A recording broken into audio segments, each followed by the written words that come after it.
The moment I stumbled upon Ethan's profile online, it was like a bolt from the blue.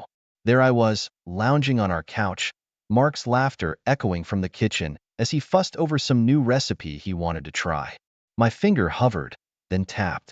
A message shot through the digital ether, rekindling something I thought was long dead. Long time no see, Ethan. How's life treating you? So casual, yet my heart raced like I was doing something forbidden. Mark, bless him, was clueless, wrapped up in his culinary world, planning our future with a kind of innocence I suddenly felt miles away from. Ethan hit me back quicker than I expected.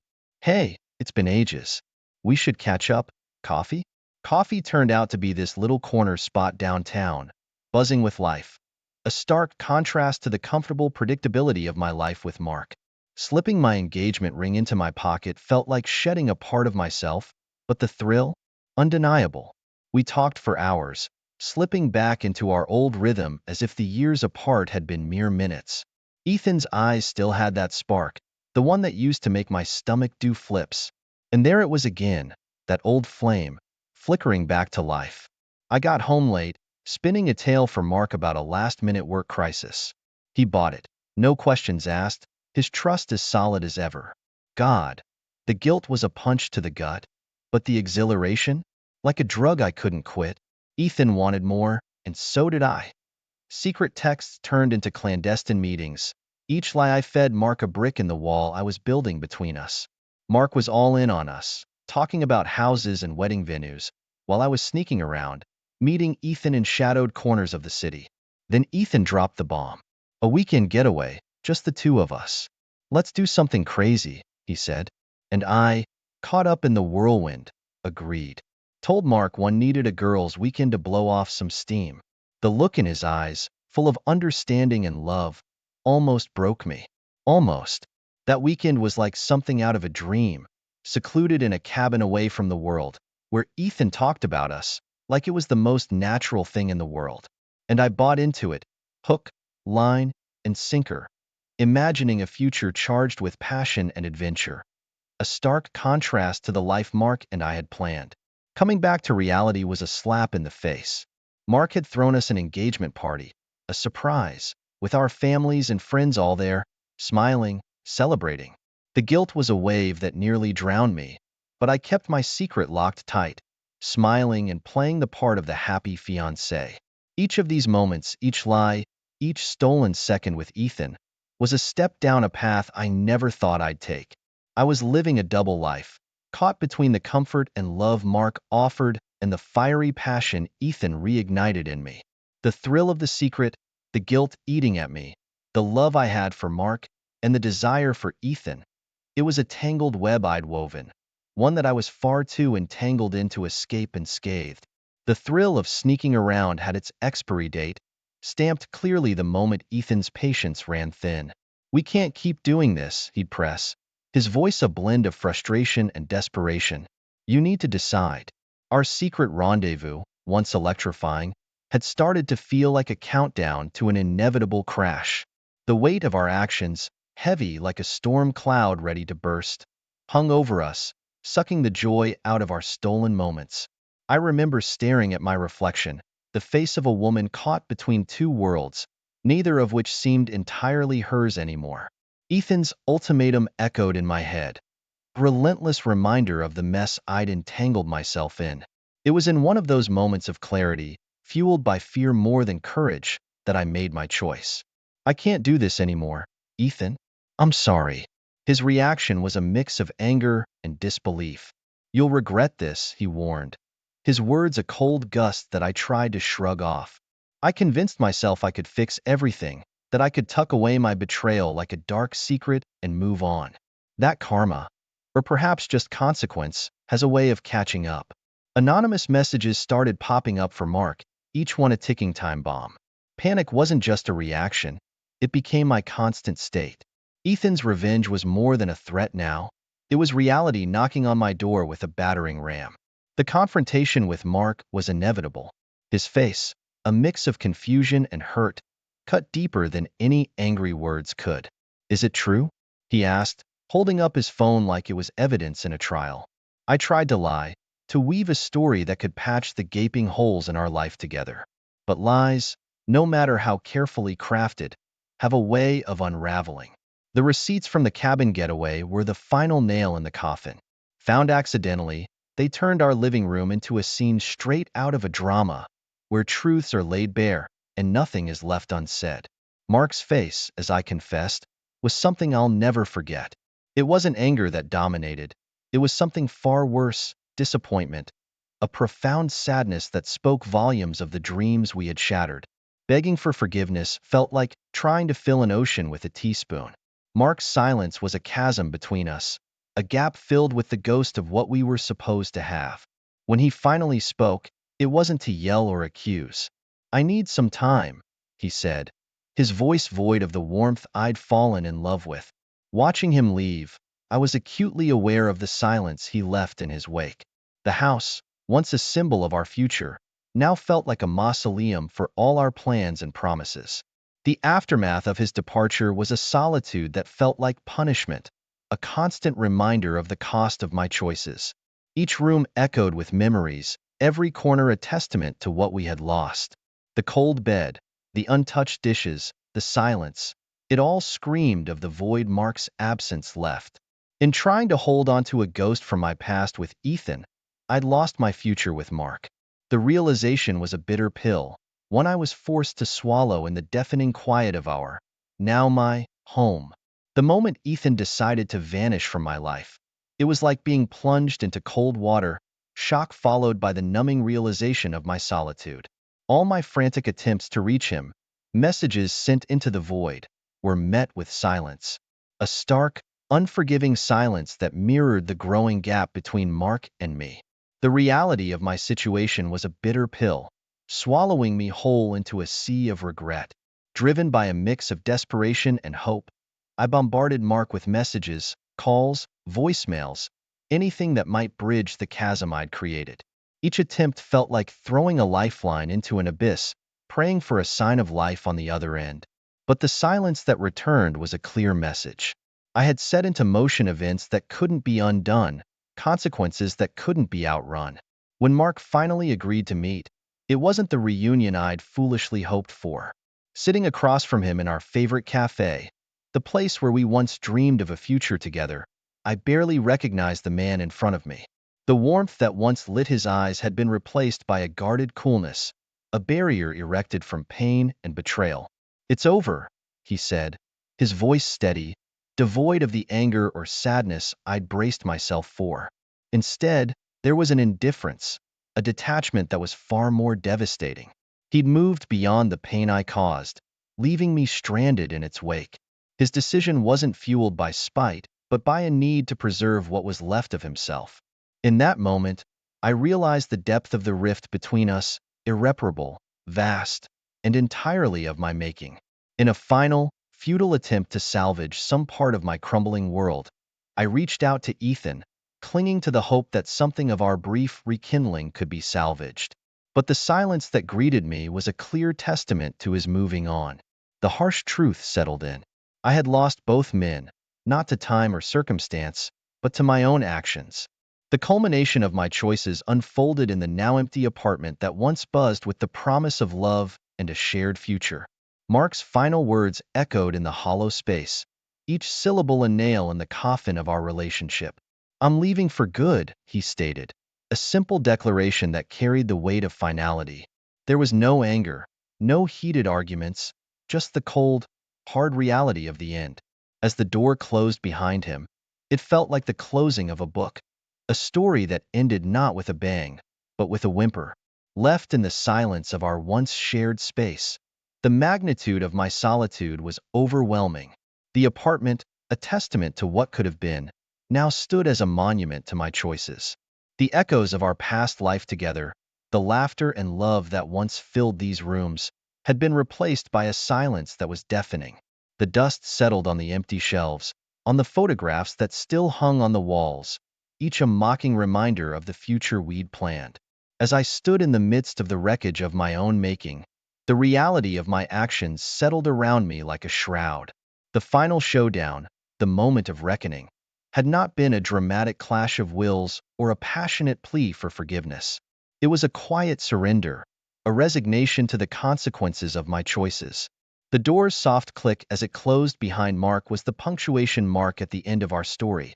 A story marred by betrayal, led astray by fleeting desires, and ultimately ended by the inevitable realization of loss. In the quiet aftermath, the echoes of my choices linger like ghosts in the hallways of my life. It's a stark contrast to the whirlwind of deceit and passion that led me here. Each day is a reminder of the weight I carry, a burden forged by my own hands. The fallout is silent yet deafening, a constant companion in my newfound solitude. Reaching out to friends and family feels like grasping at straws, each attempt met with a coldness that chills to the bone. Their disappointment is a tangible thing, a barrier that stands firm between us. Conversations are stilted, filled with unsaid judgments and unasked questions. My social circle, once a source of comfort and joy, shrinks until I find myself navigating long days and even longer nights utterly alone. Work becomes my refuge, or at least, I try to make it so. But whispers follow me like shadows, colleagues casting sidelong glances filled with unspoken accusations. Opportunities that once seemed within easy reach now drift away, carried on currents of distrust and disapproval. My professional life, like my personal one, bears the scars of my actions. In moments of weakness, I find myself wandering the places Mark and I once loved. Each location, once a backdrop to our shared dreams, now serves as a stark reminder of all that I've destroyed. The park where we picnicked on lazy Sundays, the cozy little cafe where we'd huddle over coffee on rainy afternoons, each visit is a punch to the gut, a memory of a dream that will never be fulfilled. The cold, impersonal nature of legal proceedings for the division of our shared assets strips away any remaining illusions of reconciliation. Sitting across from Mark in a sterile lawyer's office, the finality of our shared story is underscored by the signing of documents, the dividing of lives once so intricately entwined. When I collect the last of my belongings from our once shared apartment, each item feels heavy in my hands, a tangible reminder of my loss. The apartment, a place that once rang with laughter and love, now belongs to someone else. Its walls, which once held our dreams, are now just barriers, marking the physical space where our story ended. Hearing about Mark's new life delivers a final blow, a stark realization that while he has moved on, building a life away from the shadow of our past, I remain stuck. Friends, careful with their words, let slip tidbits of his newfound happiness, a happiness that no longer includes me.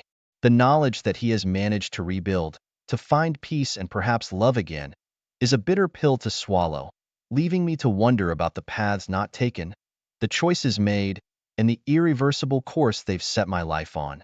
This chapter of my life is marked by the consequences of my actions, a series of events that have led me to a place of deep introspection and regret. The solitude that envelopes me is not just a physical state but an emotional and psychological one, a space where I must come to terms with the reality I've created. It's a journey of self-discovery, one that forces me to confront the person I've become in the long road ahead to redemption, a road I must navigate alone. Dragging my life into a new apartment felt like trying to paint over a cracked wall. No matter how much I tried, the fractures showed through. This new place, with its empty rooms and unmarked walls, became a blank canvas that somehow reflected the emptiness inside me. There was no escaping the loneliness. It clung to me, a shadow I couldn't shake. In the midst of this, I found myself on a path of self-improvement, a desperate climb out of the pit I dug for myself. I threw myself into books, exercise, anything that promised a sliver of redemption. But progress felt like walking through molasses. Every step forward was slow, every inch gained, a battle. The turning point came with a heavy realization. My actions had razed everything to the ground, not just my relationship with Mark, but my self-respect, my happiness.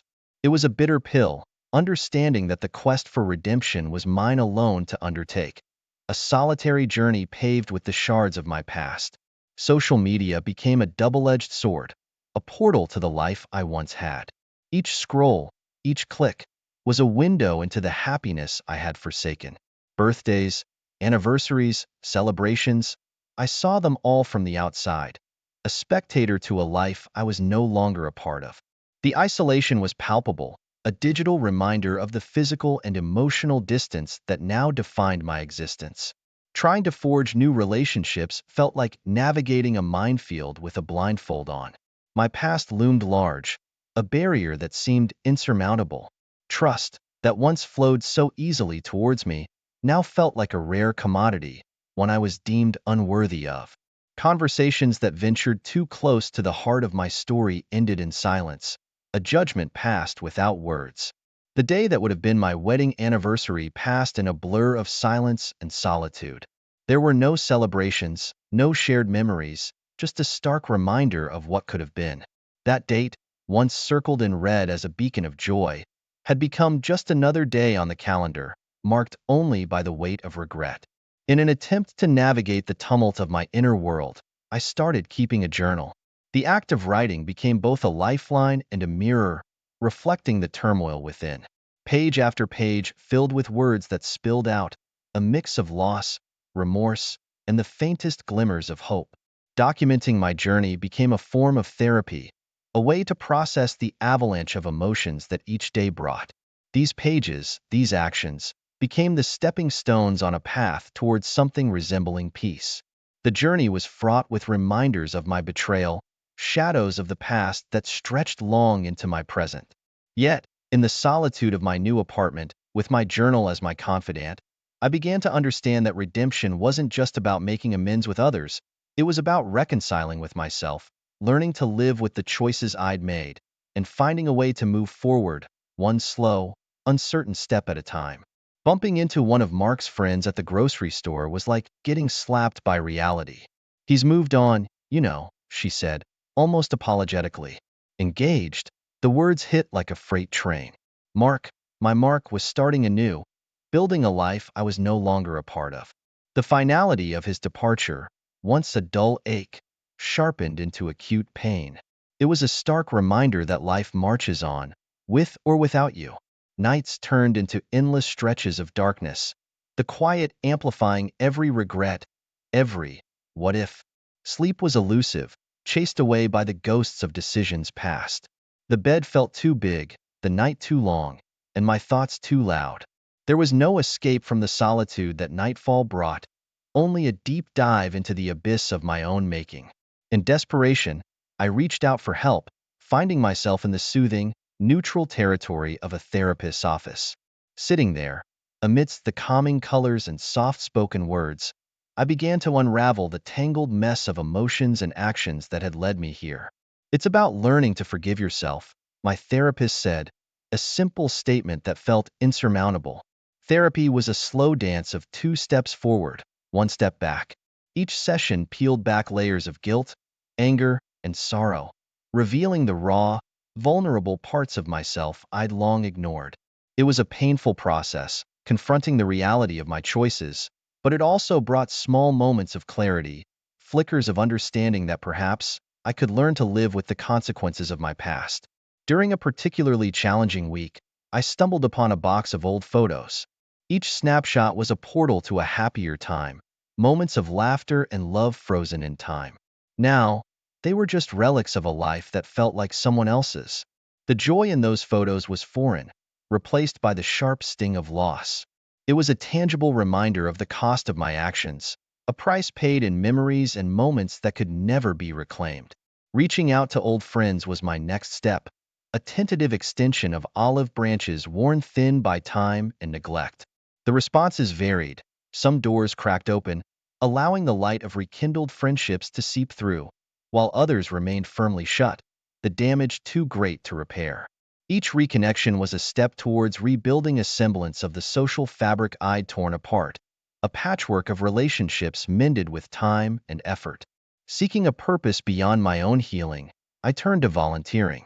Immersing myself in the act of helping others offered a temporary reprieve from my own troubles, a chance to step outside the tangled web of my emotions. It was a balm, however fleeting, for the wounds that seemed ever present. Yet, even in the midst of giving back, the ache of my losses lingered, a constant reminder of the work still to be done.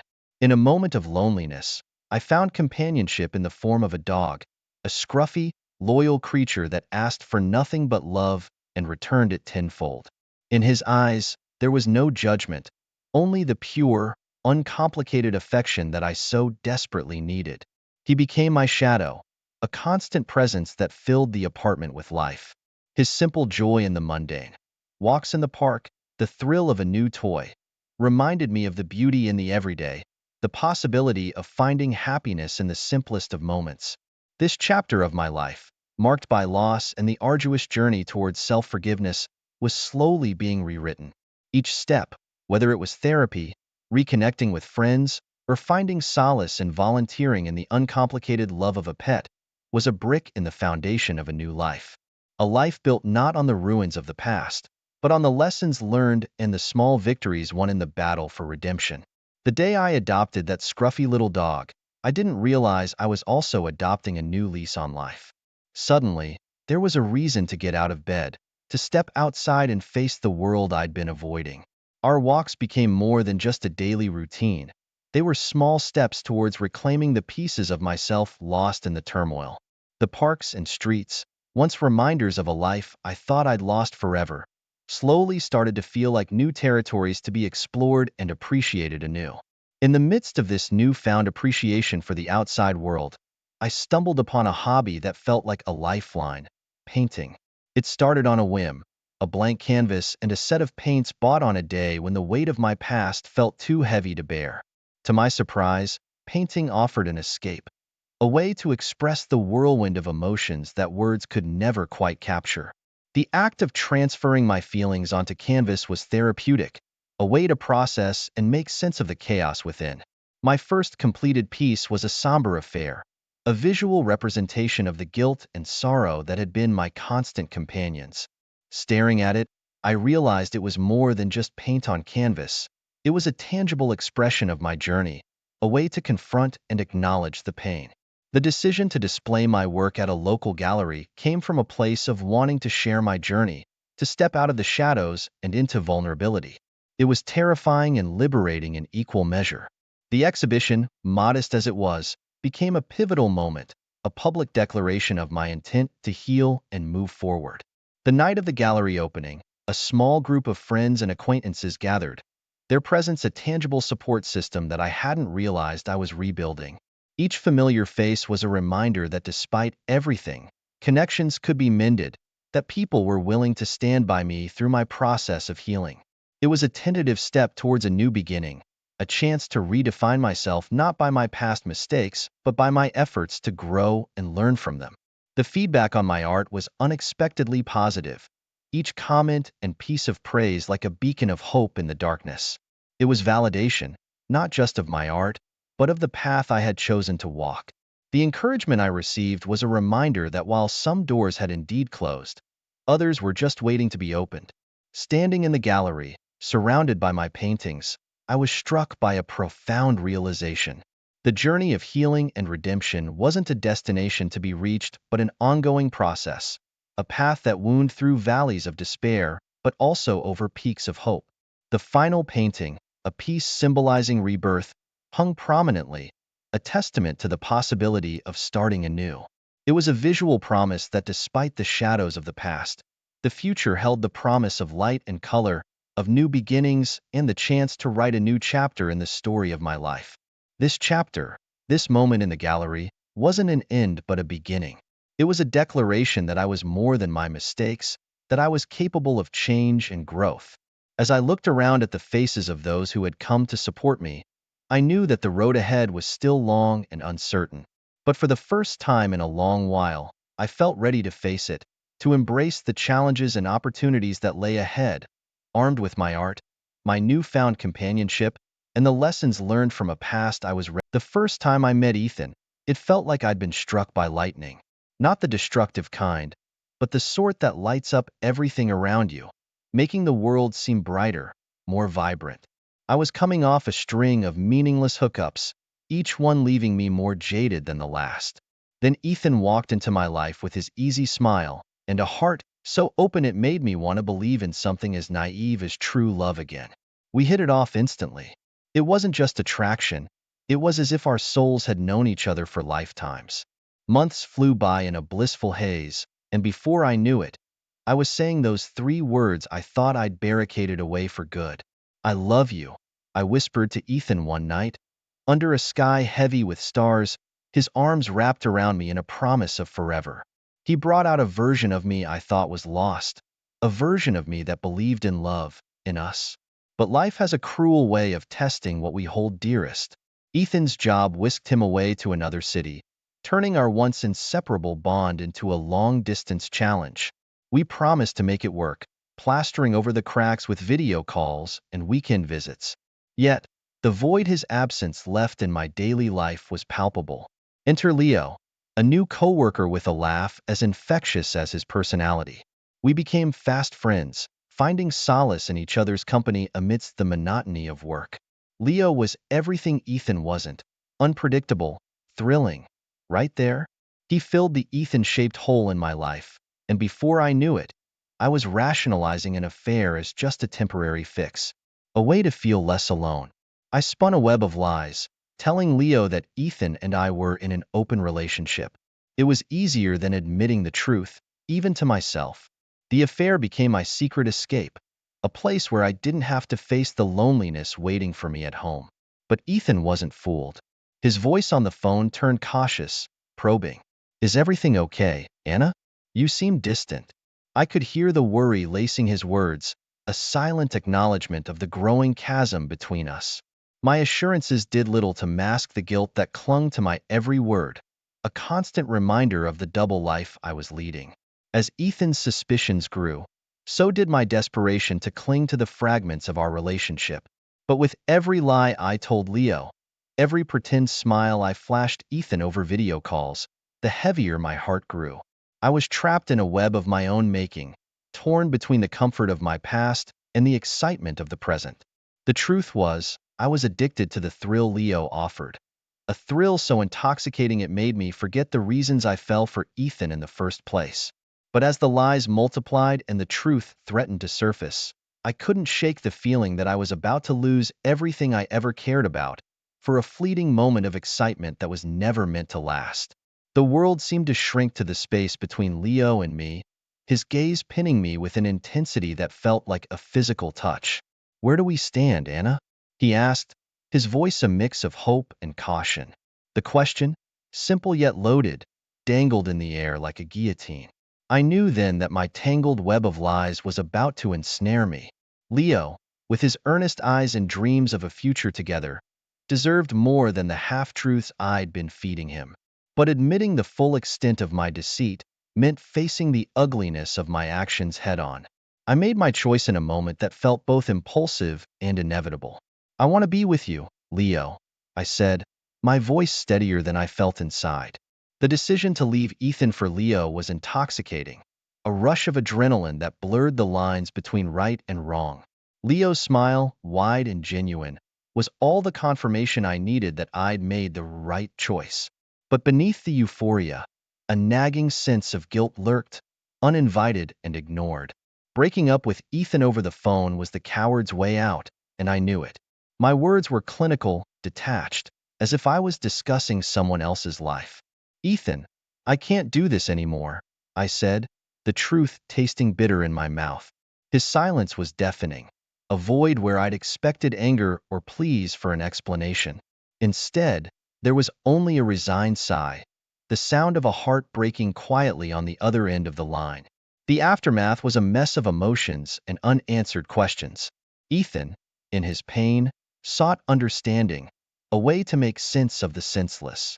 Our conversation the next day was a marathon of confessions and apologies, a cathartic release for emotions too long bottled up. I admitted to everything: the affair with Leo, the lies, my reasons and justifications, all laid bare. "I'm sorry, Ethan. I'm a liar, and I've hurt you in ways I can never undo," I confessed, the words scraping raw against my throat. His response was not what I expected. There was no anger, no accusations, just a quiet acceptance that chilled me to the bone. "I just wish you had been honest with me," he said, his voice heavy with unshed tears. It was a conversation that marked the end of us, a closure that offered no comfort, only the stark realization of the damage I'd caused. In the days that followed, I told myself I would work on my issues, that I would become someone worthy of love and trust. Yet, as I watched Ethan retreat into his work, putting distance between us with a professionalism that masked his pain, I couldn't shake the feeling of loss. My betrayal had not just ended our relationship, it had irrevocably changed him, turning the man I loved into a stranger. Ethan's attempt to move on was a mirror to my own struggle with guilt and self-loathing. I saw him throw himself into his job, each achievement a step away from me, and the havoc I'd wreaked in his life. It was a haunting reminder of the cost of my actions, a price paid not just by me but by the one person who had loved me unconditionally. The thrill had worn off, leaving behind a bitter aftertaste of regret and loneliness. I lay on my bed, staring at the ceiling, the shadowy contours of my room feeling more like a prison than a sanctuary. Leo, who once seemed like a beacon of excitement, had become distant, his patience worn thin by my inability to fully commit, my heart still tangled in the remnants of what I had with Ethan. I couldn't shake the memories of Ethan's unwavering support, his understanding nature that had once been my rock. In stark contrast, Leo's charm had begun to reveal cracks, his once exciting unpredictability now a source of anxiety. He lacked the depth of empathy Ethan had offered freely, making me realize the gravity of what I'd lost. Driven by a mix of desperation and longing, I reached out to Ethan, hoping to glimpse the life I'd thrown away. But the man I met was not the Ethan I remembered. He had changed, his aura now one of strength and self-assurance that I had never contributed to. It was clear he had moved on, finding solace in new hobbies and friendships that had allowed him to rebuild the self-esteem I had shattered. Our encounter was brief, the chasm between us wider than I had anticipated. Ethan was polite, but his eyes were guarded, a clear barrier to any hope of reconciliation. The realization that I was truly alone hit me like a physical blow. Not long after, Leo ended things between us, his words a final nail in the coffin of our relationship. "I can't do this anymore, Anna. You're never fully here, always lost in what you had with Ethan, and your lies. I can't trust you," he said, his voice devoid of the warmth it once held. I was left reeling, abandoned by the very person I had sacrificed everything for. The confrontation with Ethan came unexpectedly. He sought me out, not out of a desire to reconcile, but to express the pain and betrayal he had endured. "I needed to do this for myself, to close this chapter for good," he said, his voice steady and resolute. He spoke of the hurt, the lies, and the betrayal, but also of healing and moving forward. It was a conversation that offered no solace, only a stark reflection of the damage I had caused. Left to confront the wreckage of my actions, I was forced to face the truth of my self-destruction. The realization that I had not only lost the love of my life, but had also pushed away a potentially good thing with Leo left me in a state of profound solitude. The pain of my choices became a constant companion, a reminder of the cost of my selfishness. In the silence of my room, with nothing but my thoughts for company, I began to reflect on the path that led me here. The excitement of the affair, the allure of something new, had blinded me to the beauty of what I already had. My actions, driven by a need to escape the perceived mundanity of commitment, had led me to this point of no return. It was a harsh lesson in the consequences of my choices, a realization that the thrill I sought was fleeting, but the scars it left were permanent. Alone, with nothing but regret to fill the void, I understood the depth of my folly, mourning the loss of a love that was once mine to cherish. The day I started therapy was the day I finally admitted to myself that I was the common denominator in a long line of failed relationships. Sitting in that too quiet room, facing a stranger who held my fragile hopes of change in her hands, I felt the weight of my past decisions like never before. It was a humbling realization, one that came not a moment too soon. "I need to understand why I do the things I do," I confessed, the words tasting like the first step on a long road to redemption. Meanwhile, Ethan was flourishing, his life a testament to the resilience of the human spirit. I heard through the grapevine of his promotions, of the new love in his life, And though each piece of news twisted a knife in my heart, I couldn't help but feel a sense of pride for him. He had moved beyond the shadow of our past, finding happiness and success that was no longer tainted by my betrayal. The contrast between our lives couldn't have been starker. My attempts at reaching out to Ethan were met with polite, but firm rejection. "I've moved on, Anna. I wish you all the best," he told me, his voice void of the warmth it once carried. It was a necessary but painful closure, a door firmly shut on any fantasy of reconciliation I might have harbored. In therapy, I began to unravel the threads of my behavior, tracing the patterns back to their origins. It was a painful process, confronting the truth that I had sabotaged not just my relationship with Ethan, but nearly every meaningful connection I'd ever had. "You've been repeating a cycle, Anna," my therapist pointed out, her words a mirror reflecting a truth I could no longer ignore. As Ethan's star rose, mine seemed to dim. Leo, once an ally and confidant in my professional life, distanced himself, the repercussions of my personal decisions bleeding into my career. Opportunities dried up, and I found myself on the outskirts of the network I had once been central to. It was a sobering reminder that actions have consequences, and sometimes those consequences extend far beyond the confines of our personal lives. Ethan's ability to find closure and rebuild his life served as both an inspiration and a cautionary tale. It forced me to confront the uncomfortable truth that his healing had nothing to do with me. I was not the architect of his recovery, I was the chaos he had overcome.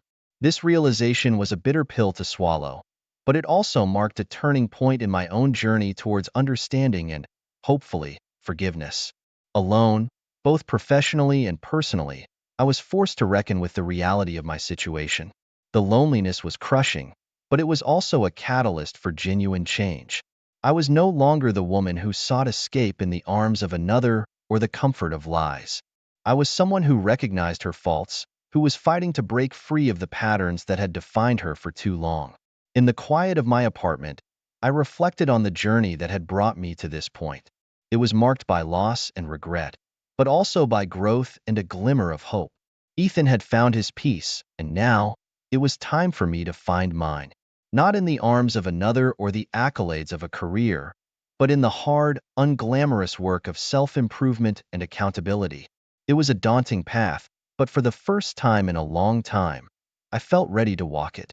The moment I realized I was utterly alone wasn't marked by some grand event. It was the quiet accumulation of ignored calls and unreturned messages that finally made it clear. Friends, colleagues, even casual acquaintances seemed to have collectively decided I was persona non grata, a reality that hit me like a ton of bricks. It was as if the world had moved on, leaving me stranded on an island of my own making, surrounded by the debris of burned bridges and lost opportunities. Meanwhile, Ethan's life was on an upward trajectory, a stark contrast to the downward spiral mine had become. I heard through mutual friends, the few who still spoke to me, about his newfound happiness. Ethan had met someone new, a woman named Claire, who was everything I wasn't, trustworthy, stable, and kind. The news should have cut me, but instead, I found a twisted sense of relief in it. Ethan deserved happiness, even if it wasn't with me. The realization that Ethan had moved on for good came into sharp focus when I learned of his engagement. The news was a sobering reminder of all I had lost and all he had gained from our painful parting. Ethan's ability to trust and love again after everything we'd been through was a testament to his strength, a quality I had once admired and later taken for granted. My professional life, once a source of pride and accomplishment, had crumbled alongside my personal relationships. Without the network I had so carelessly alienated, job opportunities became scarce, and financial stability turned into a day-to-day struggle. The luxury and security I once knew felt like distant memories, replaced by the stark reality of overdue bills and mounting debts. In a last-ditch effort to salvage some semblance of my former life, I reached out to those I had wronged, hoping for forgiveness, or at least understanding. But the doors I knocked on remained closed, the damage I had done apparently too deep for apologies to mend. It was a humbling experience, one that forced me to confront the consequences of my actions head-on. Despite everything, I clung to the hope that my attempts at redemption would someday bear fruit, that the lessons I was learning the hard way would lead to a better, more honest version of myself. But as Ethan's wedding day approached, a day filled with celebration and love, I couldn't help but feel the full weight of my isolation. The news of Ethan's marriage, a union celebrated by friends and family, was a poignant reminder of the life I could have had, a life filled with love and companionship, had I not let my own selfish desires lead me astray. Watching from the outskirts, unable to share in the joy, I was reminded of the cost of my choices, not just to myself, but to the man I had once loved and the life we could have built together. Alone, I reflected on the path that had brought me here, the series of choices that had seemed so inconsequential at the time but had led to my undoing. It was a bitter pill to swallow, the realization that I was the architect of my own downfall. But in that solitude, I also found a glimmer of hope. The road to redemption was long and fraught with challenges, but for the first time, I was ready to walk it, not for Ethan, not for anyone else, but for myself. From the window of a cramped apartment halfway across the world, I watched the sunset bleed into the horizon, a fiery end to yet another day spent running from the past. My journey, a desperate attempt at self-discovery, had taken me to the far corners of the earth, searching for something, anything, that might fill the void Ethan's absence had left in my life. But with each new city, each fleeting connection, the realization grew stronger. You can't outrun your own shadow. Back home, Ethan's life was flourishing. I heard about his latest promotion through the digital grapevine, a testament to his dedication and resilience. It was a bittersweet pill to swallow, knowing his success was built on the ruins of what we once shared. Yet, there was a part of me that swelled with pride for him. Ethan had always been destined for greatness, and I, in my selfishness, could have been the anchor that dragged him down. My own descent into obscurity was as swift as it was merciless. The vibrant social life I once boasted, filled with friends and admirers, had dwindled to nothingness. My actions, once excused as youthful indiscretions, had finally caught up with me, leaving me isolated in a self-made purgatory of regret and what-ifs. Through snippets of conversations and online updates, I learned of Ethan's growing family. The joy and fulfillment he found in fatherhood were emotions I had once dreamed of sharing with him. Instead, I was a spectator to his happiness, a ghost haunting the edges of a life I had forfeited the right to be a part of. My travels, initially a quest for enlightenment, had become a mirror reflecting the inescapable truth: wherever you go, there you are. My problems, insecurities, and regrets had packed themselves along for the ride, steadfast companions on a journey that promised much but delivered little. Ethan's reflection on the past, shared in a rare moment of online vulnerability, struck a chord deep within me. He spoke of the pain and betrayal, but also of growth and gratitude. His words were a reminder of the strength found in forgiveness, both of oneself and others. It was a lesson I was still learning, one painful step at a time. My return home was not the triumphant comeback I had envisioned. Instead, it was a quiet acknowledgement of defeat, a surrender to the reality that some bridges, once burned, cannot be rebuilt. My attempts at self-improvement, while sincere, had barely scratched the surface of the deep-seated issues that drove me to sabotage everything good in my life. Sitting alone in the apartment that had once been our home, I was confronted with the totality of my loss. Ethan had moved on, building a life rich with love and success, while I was stuck in a limbo of my own making. The realization was a gut punch, a wake-up call to the fact that true change requires more than a change of scenery. It demands a transformation of the soul. As the night deepened, wrapping the world in its silent embrace, I understood that the journey ahead was mine alone to make. It was time to stop running, to face the demons of my past with courage and humility. The road to redemption was long and uncertain, but for the first time, I felt ready to take the first step. Not for Ethan, not for anyone else, but for myself. Because in the end, the only way out of the darkness is through it, one small, faltering step at a time. The morning sun barely crept through the curtains, casting a soft light that did little to warm the chill in my heart. With each passing day, the weight of my past decisions grew heavier, a constant reminder of everything I'd lost.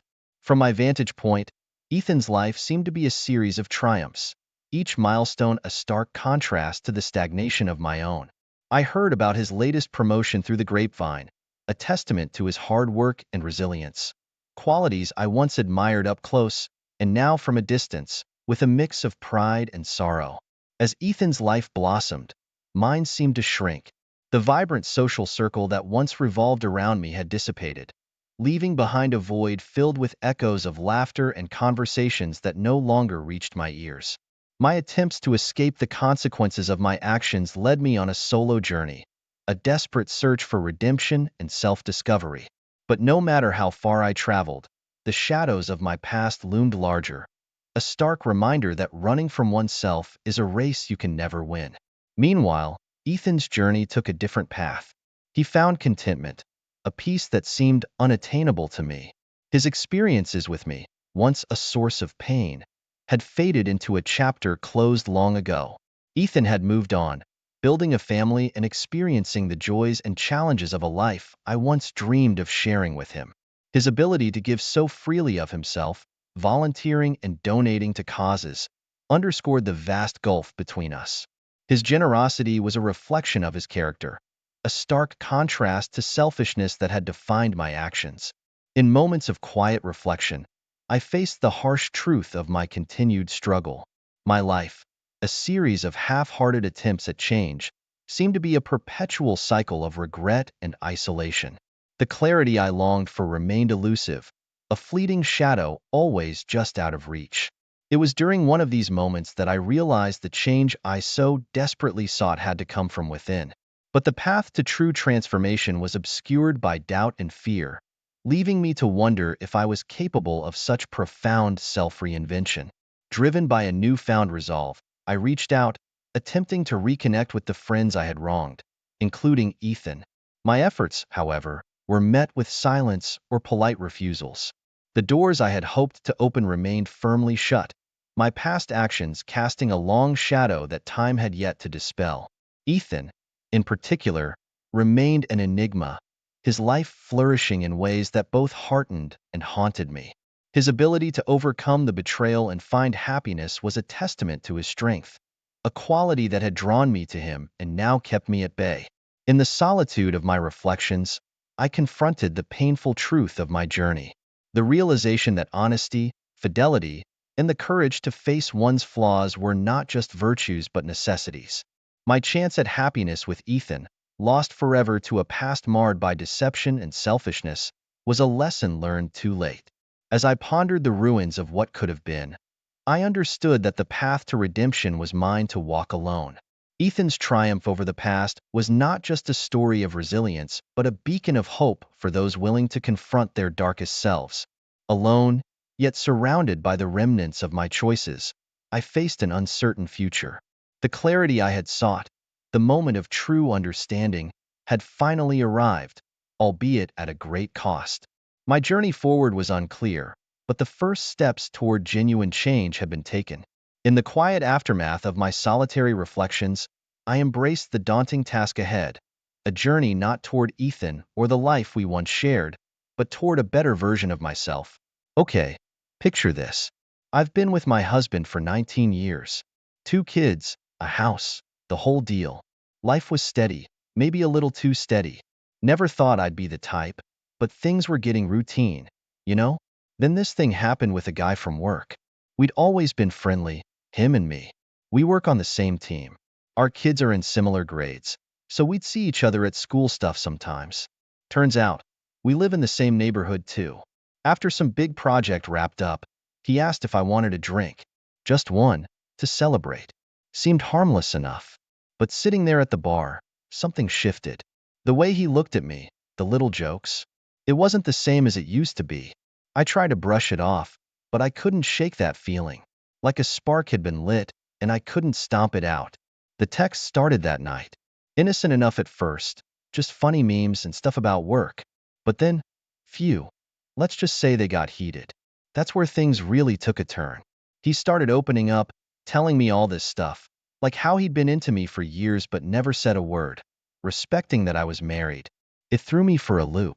Part of me felt flattered. The other part was kind of scared, awed, and excited all at the same time. I don't know. It's hard to explain. It was all so wrong, but also so tempting. I knew I was playing with fire. I told myself it was just harmless flirting, the kind of boost you need sometimes when you're feeling stuck. I'd never actually act on it, right? Wrong. I convinced myself I wasn't doing anything bad as long as it was just words on a screen. But it didn't stay that way for long. The texts kept getting bolder, and there I was, texting right back. One night we stayed late at work. Just us, the whole floor empty. We started joking around. Then it got quiet. I swear I didn't plan it, but the next thing I knew we were kissing. Right there in my office. It felt so wrong, yet so thrilling. My stomach was in knots, but there was this fire in me too. We swore it was just a slip-up, a one-time thing. We can't let this happen again, we said to each other like we believed it. But we both knew it was a lie. It was like all that build-up from the texts exploded, and now there was no going back. The guilt was there, but so was this hunger, this need I hadn't felt in years. A few days later, we booked a hotel room. It was sleazy, one of those places off the highway. I told myself it was just to get it out of our systems. We could do it once, then return to our normal lives. Right?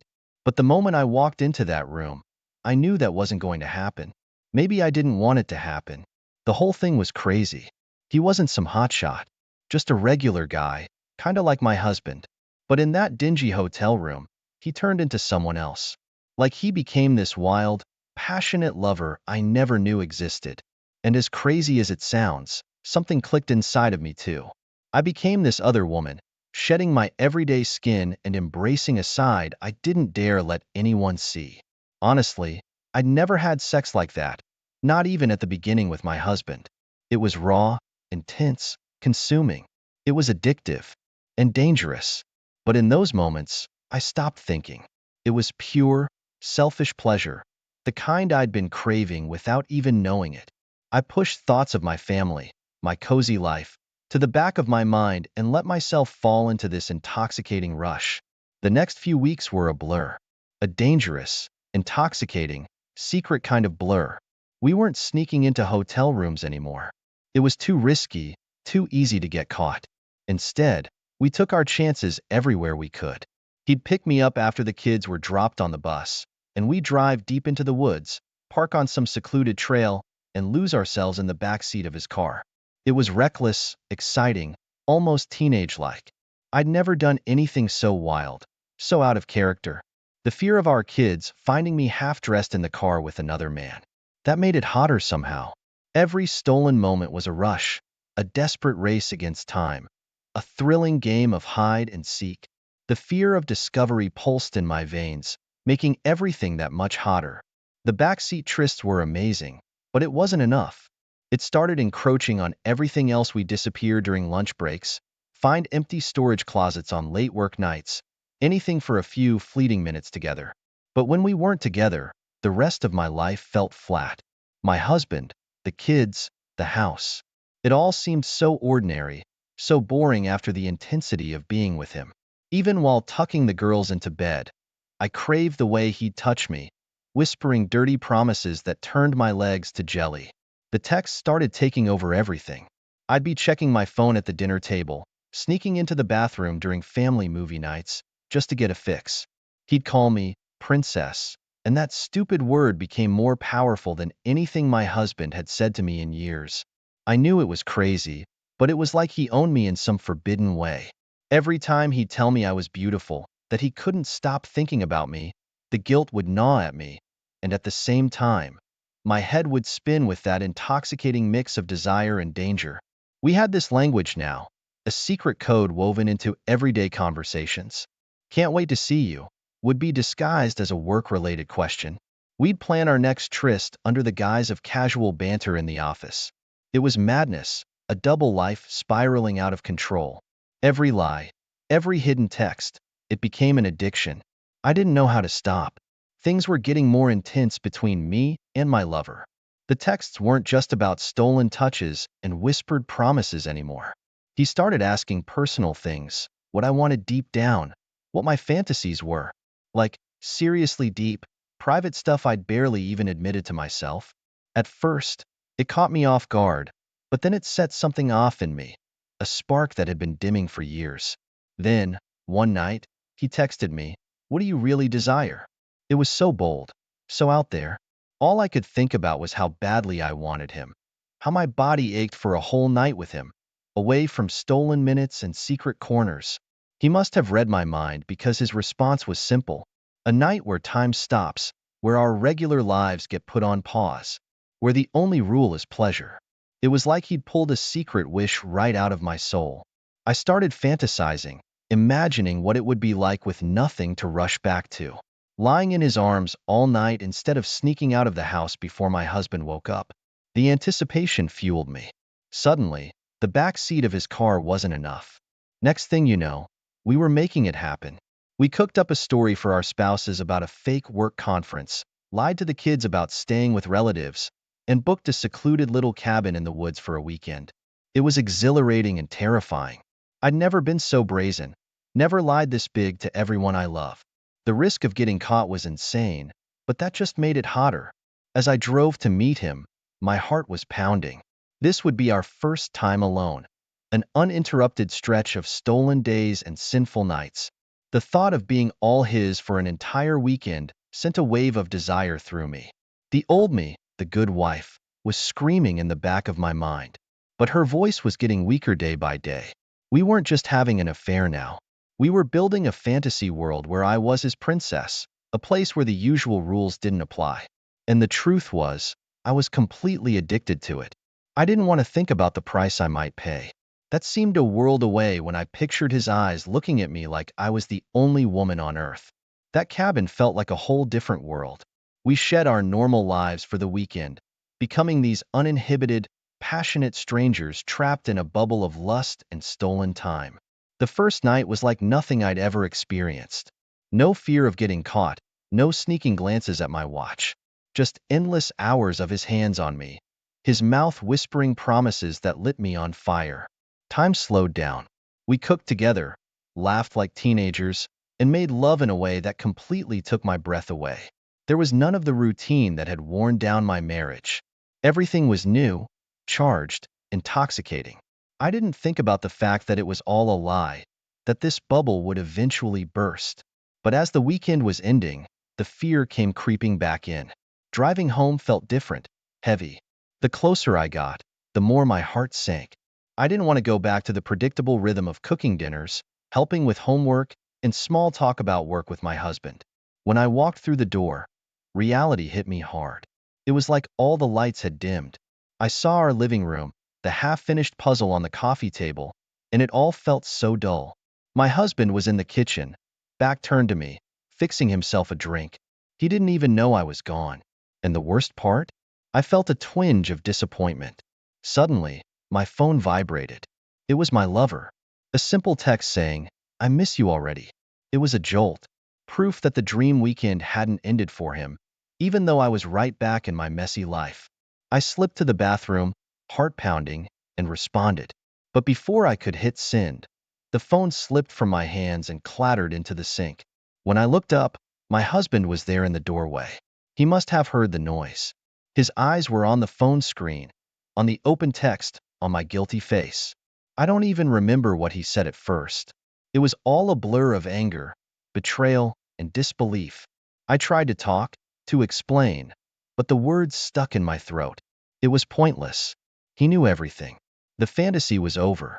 My secret world wasn't just cracked. It was utterly and brutally shattered. In the aftermath, the following days were an endless nightmare of raw emotions. Shouting matches echoed through the house, followed by nights where tears soaked into my pillow. My husband swung between white-hot rage and a chilling numbness that terrified me even more. He'd pace like a caged animal, ignoring meals, barely looking at me.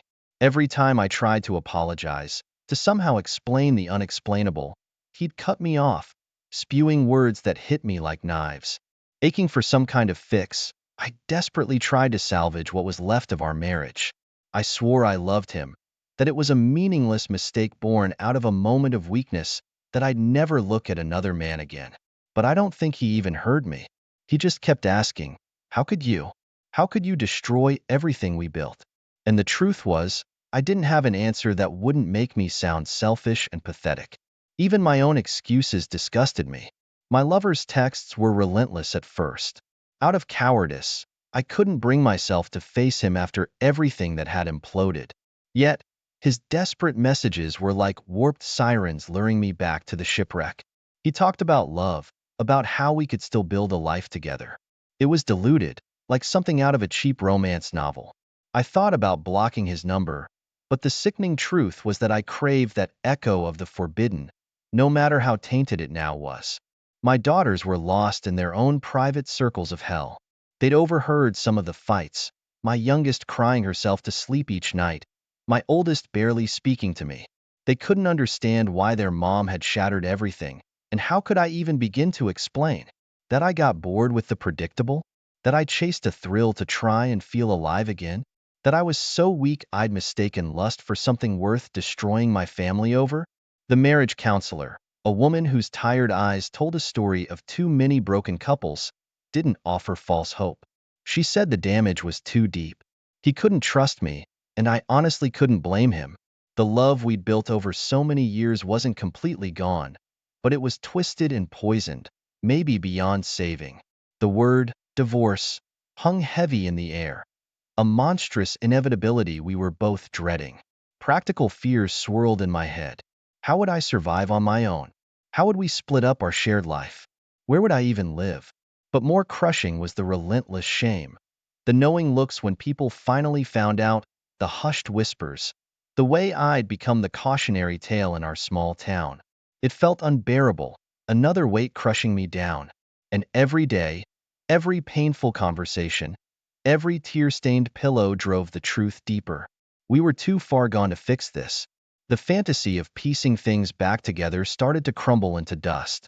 Divorce. One word, and my entire world splintered apart. Courtrooms, lawyers, dividing furniture we'd picked out together. It was all a logistical nightmare, made even worse by the constant, burning ache in my chest. Every meeting about alimony, every call about custody arrangements, felt like another nail hammered into the coffin of the life I'd blown to pieces. My lover, the hero of my deluded fairy tale, proved to be as fragile as the fantasy itself. He vanished as quickly as he'd appeared. A few cowardly, "I'll always love you" texts, then radio silence. No brave fight for our doomed love, no offer to rescue me from the ruins. Deep down, I knew he was never going to leave his family for me. The realization was bitter, leaving me with a toxic mix of anger and disgust. Mostly at myself. I was alone in a way I'd never experienced. Yeah, technically I had my daughters, but the rift between us felt wider with each passing day. Their looks, a painful blend of confusion and disappointment, burned into my soul. I wanted to fix it, to be the perfect mom again, but the shattered parts of me wouldn't fit back together that easily. Some days, I could barely get out of bed, an agonizing emptiness pulling me down. The new reality was brutal. We had to downsize, move out of our family home into a tiny apartment that felt like a prison. I started working longer hours, desperate to keep up with bills and avoid thinking too much. Even in the few hours of sleep I got, nightmares chased me. Images of my husband's heartbroken face, my daughters turning away from me, and the smug disappointment in my parents' eyes plagued me night after night. People I'd considered friends pulled back. The whispers behind my back were impossible to ignore. The sympathetic glances were even worse.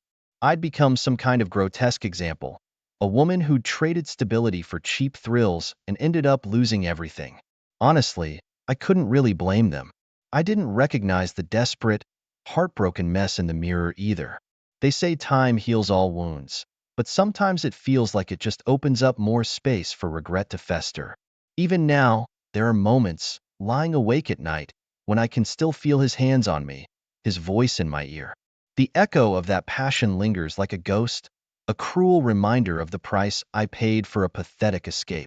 It felt like years, not months, before the divorce papers were finally signed and done. The legal stuff was brutal, but it was a weird kind of relief too. Like the worst was finally over, and some small part of me could start to figure out how to move on. My new life was a far cry from the comfortable one I'd wrecked. Bills were piling up, my social life was dead, and most days I barely had the energy to make dinner.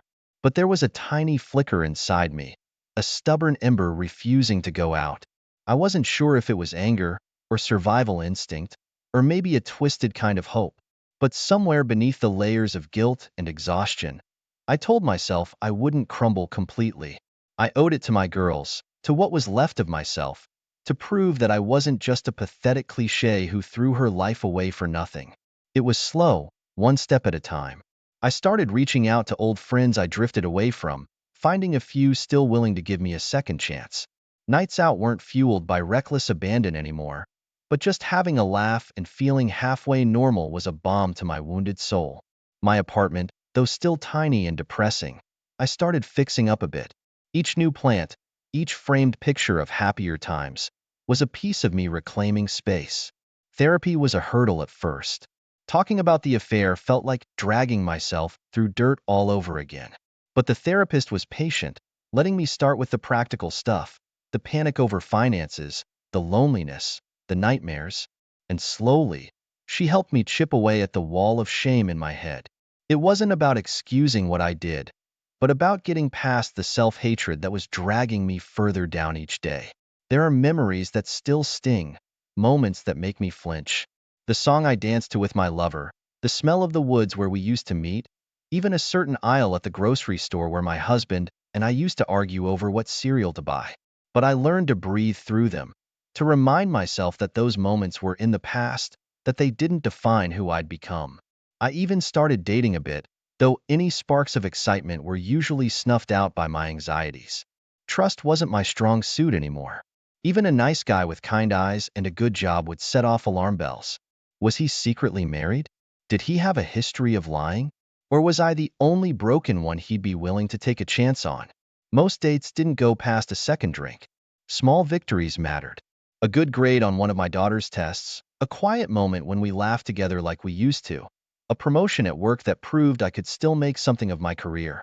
It's hardly the happily ever after I'd envisioned, but then again, maybe those don't really exist, at least not in the way I used to think. One gray morning, I woke up, looked out at the traffic, and realized I hadn't cried myself to sleep for a week. It was a small, stupid thing, but it felt like a turning point. The pain wasn't gone. Some days it still clawed at my gut, making me want to curl up and disappear. But there was a new strength alongside the hurt, a stubborn defiance that whispered, "You will survive this."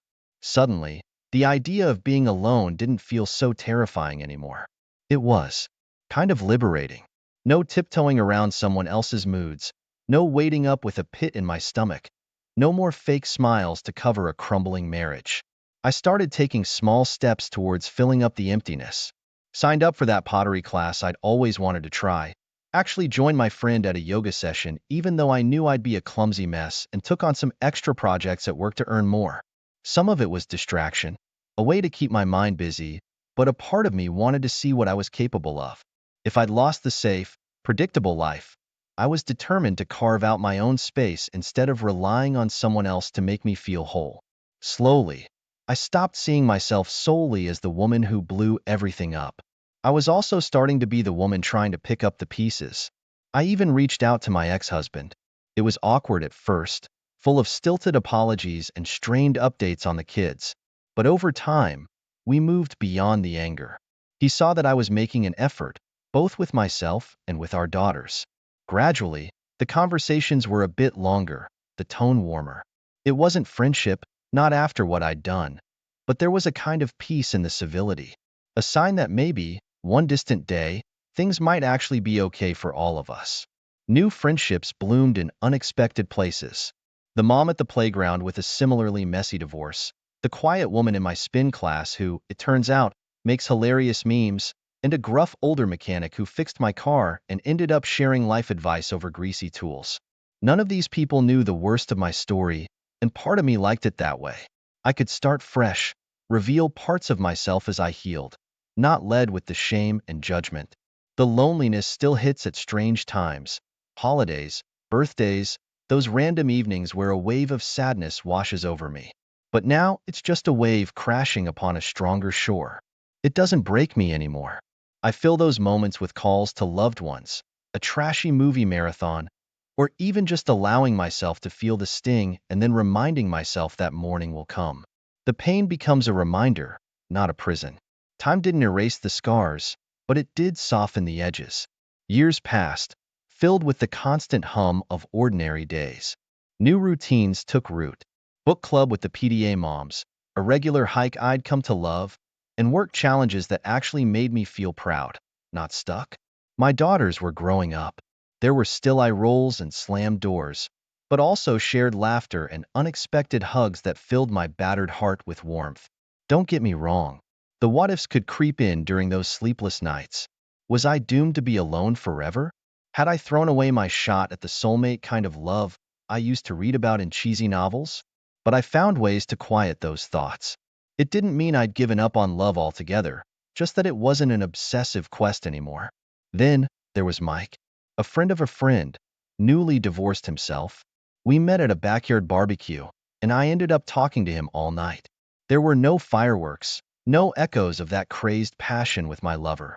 Instead, he was easy. Conversation flowed. He had a kind laugh, and something about his weary eyes mirrored my own. I wasn't sure if it was love at first sight, but it was definitely a flicker of something good. Our dates were cautiously normal. Coffee, long walks in the park, and dinners where we talked about real things, the good and the painful. The first time he kissed me, it was gentle, hesitant almost. No earth-shattering passion, it was warm and safe, like coming home. And honestly, after everything I'd been through, that was exactly what I needed. Opening my heart again was terrifying.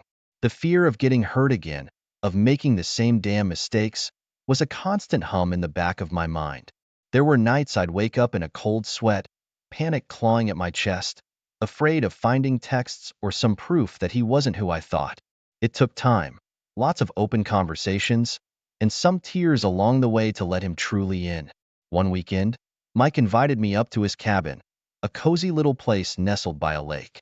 An echo of that other fateful, disastrous weekend flickered for a moment, but I pushed it away. This wasn't about chasing a forbidden thrill.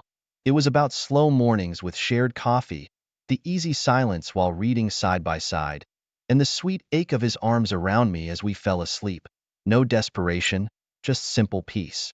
I won't lie, there's still a bittersweet tinge to my happily ever after. Sometimes, I catch myself looking at long-married couples bickering at the supermarket with a strange envy. That simple, unshakable bond one craved was